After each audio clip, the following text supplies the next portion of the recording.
En una se muestra el urbanismo, en otra el valor de la casa romana y en la tercera la expansión de la ciudad a extramuros.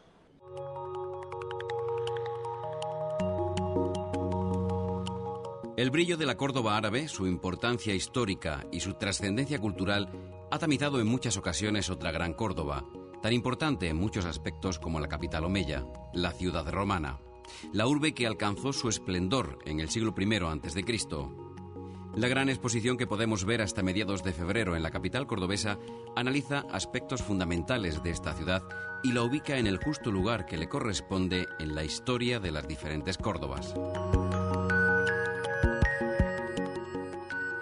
Córdoba nunca hubiera sido capital de Al-Ándalus, capital del califato, sin que previamente hubiera sido capital de la Bética.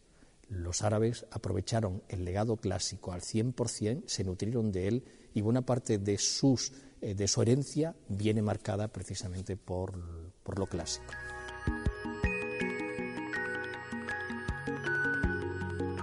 El califato omeya de Córdoba se justifica en una parte, no sé en qué porcentaje, en la capacidad que tuvieron de saber aprovechar lo que aquí había en el subsuelo.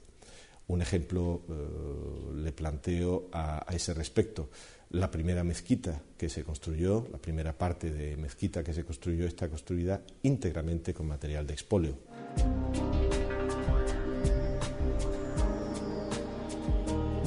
En la Sala Oribe se expone lo relacionado con la periferia, con el extramuros de la ciudad, un espacio que se organizaba en torno a las vías de acceso y donde se ubicaban las actividades industriales o nocivas y las grandes infraestructuras relacionadas con los juegos. Pero al agotarse el espacio en intramuros, la ciudad siguió creciendo en la periferia, un espacio que los potentados aprovechaban para construir sus residencias.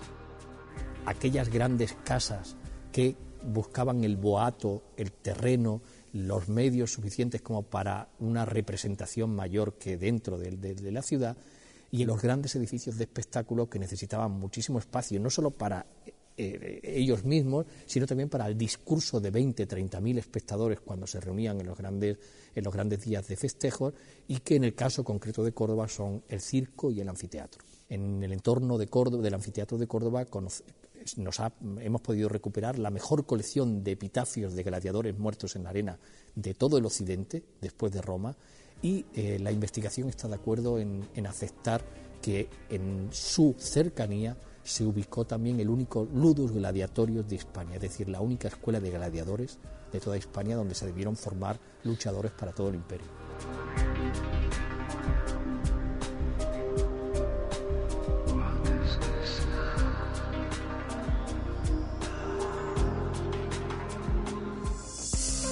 En el Museo Arqueológico se exhiben piezas que muestran la riqueza de la ciudad y el reflejo de su poder en el urbanismo.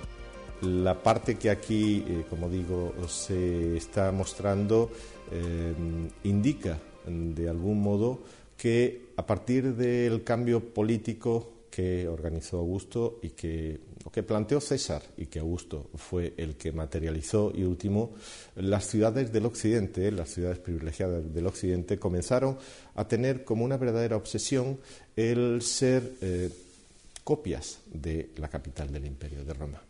Esto evidentemente no lo consiguieron todas las que quisieron, lo consiguieron aquellas que tenían un poder económico suficiente, sus élites, para poder llegar a serlo.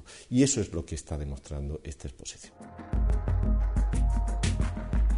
El teatro o el Foro Nuevo son buenos ejemplos de este poder. De este último espacio procede un torso monumental que da idea de la grandeza alcanzada por la ciudad.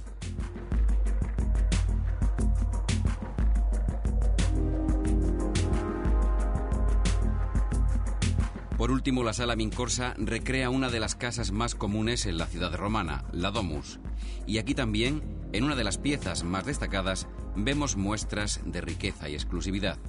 La investigación del pavimento, de cómo se ha hecho y cuáles son los elementos que lo conforman, nos están hablando de otras muchas cosas, porque está formado por piezas de mármoles procedentes de todas las canteras del Mediterráneo en el mundo romano. Hay mármoles del Peloponeso, de Grecia, hay mármoles de Turquía, hay mármoles del norte de África, mármol que procede de Egipto y mármol de las canteras de Luni, que son las canteras de Carrara.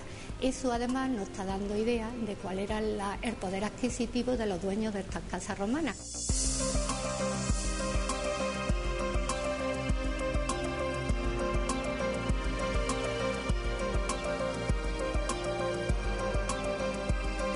Nosotros hemos tratado de esta forma ver cuáles son las estancias principales de esas domos, de esas casas romanas, y que el público en general vea un poco cuál era el ambiente. Y en ese orden de cosas, lo que más nos puede llamar la atención o lo que más conecta con nuestra realidad cotidiana es la articulación de esas habitaciones en torno a un patio, que es un elemento muy mediterráneo y que se sigue manteniendo hoy día pues en muchas casas, no solamente del sur de la península ibérica, sino de la propia Córdoba, con los patios. Córdoba, reflejo de Roma, muestra el primer momento de esplendor de una ciudad que, aunque luego tendría otros hitos, no podrían entenderse sin la existencia de la gran ciudad romana.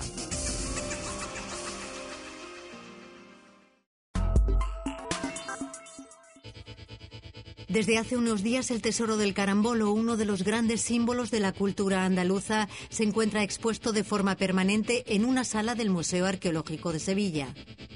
Fue hallado hace 54 años en los restos de un templo fenicio en la localidad de Camas y desde entonces ha estado custodiado en la caja de seguridad de un banco.